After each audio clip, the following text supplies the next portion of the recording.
Public toilets. हम औरतों को या तो सफ़र नहीं करना चाहिए या कहीं बाहर ही नहीं निकलना चाहिए, और बाहर निकलते हैं तो फिर क्या करें? या तो पानी नहीं पीना चाहिए, अगर पानी पीते हैं तो फिर क्या करें? डायपर्स यूज़ करना चाहिए, बिकॉज़ पब्लिक टॉयलेट्स में जाना तो ऐसा लगता है जैसे किसी सड़ी हुई डेड बॉडी के बगल में बैठे हों। और कभी कभी तो लगता है पब्लिक टॉयलेट्स यूज़ करने से बेटर है डिहाइड्रेशन का शिकार हो जाएं, हॉस्पिटलाइज हो जाएंगे, ड्रिप लगवा लेंगे, पर पब्लिक टॉयलेट्स यूज़ नहीं करेंगे। छी, इतने सड़े हुए पब्लिक टॉयलेट्स, इतनी गंदगी, इतनी बदबू शायद कब्रिस्तान से भी नहीं आती होगी। बस इतना समझ लीजिए कि वहाँ की जो बैक्टीरिया है ना, अगर उनको ध्यान से देखा जाए तो वही मास्क लगाए हुए मिलेंगे और सोच रहे होंगे कि बुरे कर्म किए थे इसीलिए इस टॉयलेट में हैं।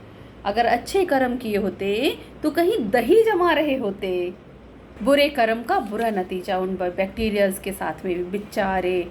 इस मतलब कदर मास्क डबल लाइनिंग वाले मास्क यूज़ करते होंगे वो बैक्टीरिया।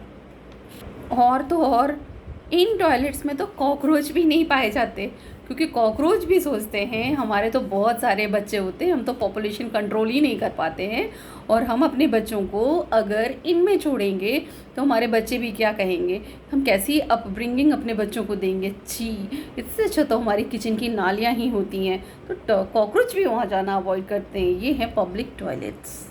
कॉकरोच भी सोचते हैं अगर हम अपने बच्चों को यहाँ रखेंगे तो हमारे बच्चे भी गंदगी सीख जाएंगे। छी। और बड़ी कुछ खूबियों के साथ होते हैं पब्लिक टॉयलेट्स। वहाँ एक खाचा या गत्ता लटका रहता है जो होता है खाली, और जिस पे लिखा होता है एक बार में एक टिश्यू यूज़ करें। क्या यूज़ करें? टिश्यू तो है ही नहीं। और सबसे मस्त हाल तो फ्लैश का होता है, पानी होता नहीं। हाँ, जब टिश्यू नहीं है, सामने गत्ता लटक रहा है, पानी तो दिख ही नहीं रहा है उसमें है या नहीं, पानी है ही नहीं, फ्लैश दबाओ तो क्या पता फ्लैश का फ्लैप उचक के कुचल कर आपके मुंह पे जा लगे। सबसे बुरा हाल तो होता है कि कुछ में तो लैचेस यानी कि कुंडी ही नहीं होती है। अब सोचिए कंडीशन क्या है, आपको टॉयलेट तो आई है, अब एक हाथ से आप दरवाज़ा पकड़ेंगे ऐसे और एक हाथ से अपनी इज्जत यानी कि पचा नहीं पकड़िए तो बेइज्जत हो जाइए।